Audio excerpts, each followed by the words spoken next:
18,000 মখলুকাতে আদমকে শ্রেষ্ঠ করেছে। 18,000 মখলুকাতে আদমকে শ্রেষ্ঠ করেছে। সবার সেরা উম্মতে মুহাম্মদ, সবার সেরা উম্মতে মুহাম্মদ। 18,000 মখলুকাতে আদমকে শ্রেষ্ঠ করেছে। সবার সেরা উম্মতে মুহাম্মদ।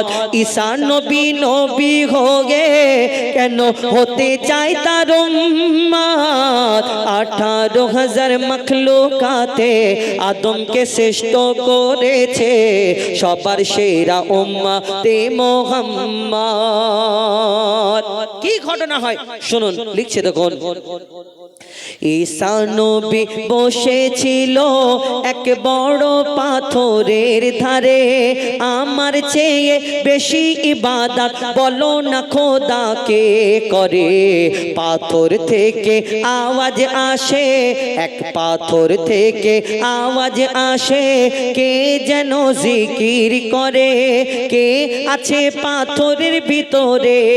ঈসা আলাইহিস সালাম বলছে, কে আছে পাথরের ভিতরে আল্লাহর ইবাদত করে। কে আছে পাথরের ভিতরে আল্লাহর ইবাদত করে।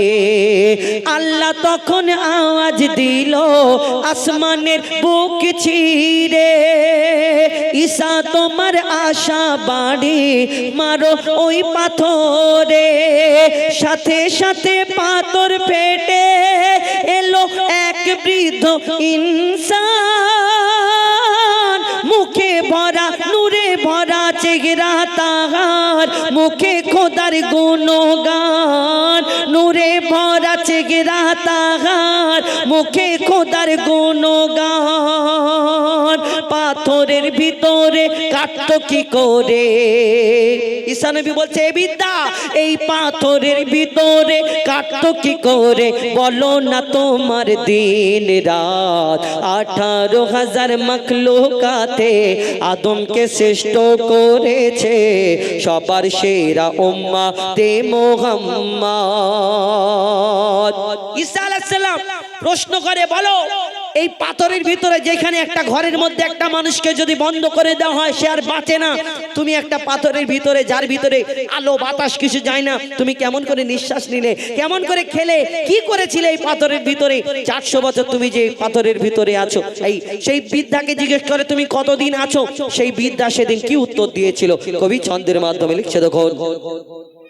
ওই বৃদ্ধা তখন ঈসা নবীকে বলছে, ঈসা শোনো না, আল্লাহ যাকে বাঁচিয়ে রাখে কেউ মারিতে পারে না। এই পাথরে আলো বাতাস করতো না আসা যাওয়া। মনের সুখে বেঁচে আছি, করেছি খাওয়া দাওয়া। আল্লাহ যদি ইচ্ছা করে কিনা করতে পারে। 400 বছর বেঁচে আছি পাথরের ভিতরে।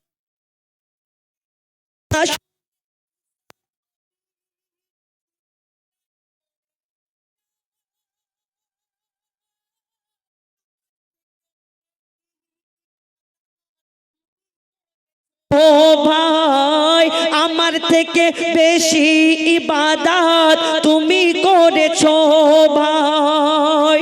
যখন এই বৃদ্ধাকে এই কথা বলে, বৃদ্ধা বলে, না না ঈসা এটা ভুল, আমি কি ইবাদত করেছি 400 বছর। শোনো তাহলে সেই ঈসা নবীকে সেদিন বৃদ্ধা কি বলে, সবার চেয়ে বেশি ইবাদত, সবার চেয়ে বেশি ইবাদত করবে উম্মতে মুহাম্মদ।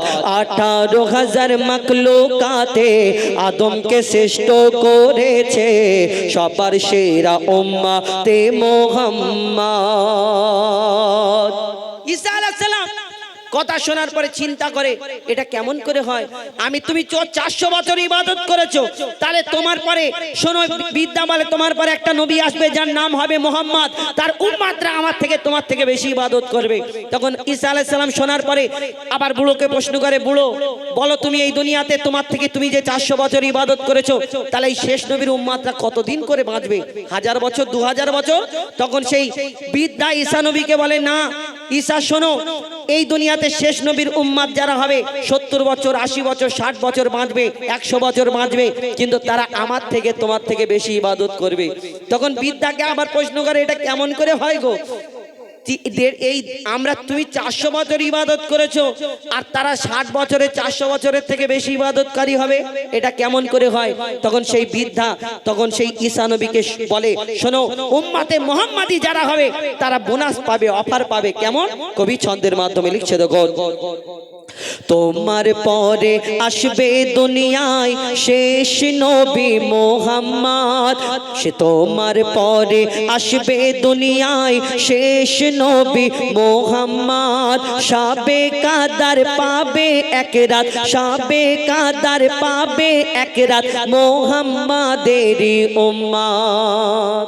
কোরআনে এই কদরের কথা, যে এই কোরআনে একটা সূরা আছে আমরা সকলে জানি, এই রমজান মাসে একটা রাত আসে আমাদের উম্মতে মুহাম্মাদির জন্য, এই রাত্রে যদি আমরা এক রাত্রি ইবাদত করি 1000 মাসের থেকে বেশি ইবাদত করার সওয়াব হবে। আর আমি যদি 60 বছর বেঁচে থাকি তাহলে 40টা যদি কদরের রাত পাই তাহলে 40,000 বছর ইবাদত করার সওয়াব পাবো দুনিয়াতে। আমরা এই রমজান মাসে এই কদরের রাতটা কেউ কেউ 27-এর রাত্রে মনে করি, কিন্তু কেউ কেউ আবার 21 থেকে আর 29 পর্যন্ত যে 5টা বিজোড় রাত আছে, এই 5টা বিজোড় রাতের মধ্যে পড়ে, কিন্তু আমরা সেই রাতে ইবাদত করি না, ঘরে ঘুমাই নাক ডেকে। কিন্তু আপনি তো সারা জীবন ঘুমলেন, এই 5টা রাত যদি ইবাদত করে, না জানি আপনার কিসমতে আল্লাহ যদি ওই কদরের রাতটা নসিব করে দেয়, তাহলে আপনার 1000 মাসের ইবাদত করার সওয়াব হবে। আমরা করবো ইনশাআল্লাহ এই দুনিয়াতে। কবি ছন্দের মাধ্যমে লিখছে, দেখুন একটি রাতে ইবাদতে, একটি রাতে ইবাদতে 1000 মাসেরই সমান, সেই রাতে দোয়া কবুল করবে আল্লাহর রহমান। তোমার পরে আসবে দুনিয়ায় শেষ নবী মুহাম্মদ, শাবে কাদার পাবে এক রাত মুহাম্মাদেরই উম্মত। ঈসা তখন খোদার কাছে করেছিল ফরিয়াদ, এ নবুয়াত চাই না আমি হব শেষ নবীর উম্মত। বলছে খোদা শোনো ঈসা আবার দুনিয়ায় পাঠাবো, উম্মতে মুহাম্মাদির রখওয়ালা তোমাকে বানাবো, উম্মতে মুহাম্মাদির রখওয়ালা তোমাকে বানাবো। 14 সিদ্দিকের পরে ঈমান বাঁচাতে, ঈসা তুমি তো একটা নবী, শোনো 14 সিদ্দিকের পরে ঈমান বাঁচাতে করবে তুমি জিহাদ। বলছে শোনো তানবীর কালাম দুনিয়াতে এসে ধন্য হলাম, বলছে শোনো তানবীর কালাম দুনিয়াতে এসে ধন্য হলাম। করলো খোদা উম্মতে মুহাম্মদ, করলো খোদা উম্মতে মুহাম্মদ। 18,000 মখলুকাতে আদমকে শ্রেষ্ঠ করেছে, সবার সেরা উম্মতে মুহাম্মদ, সবার সেরা উম্মতে মুহাম্মদ।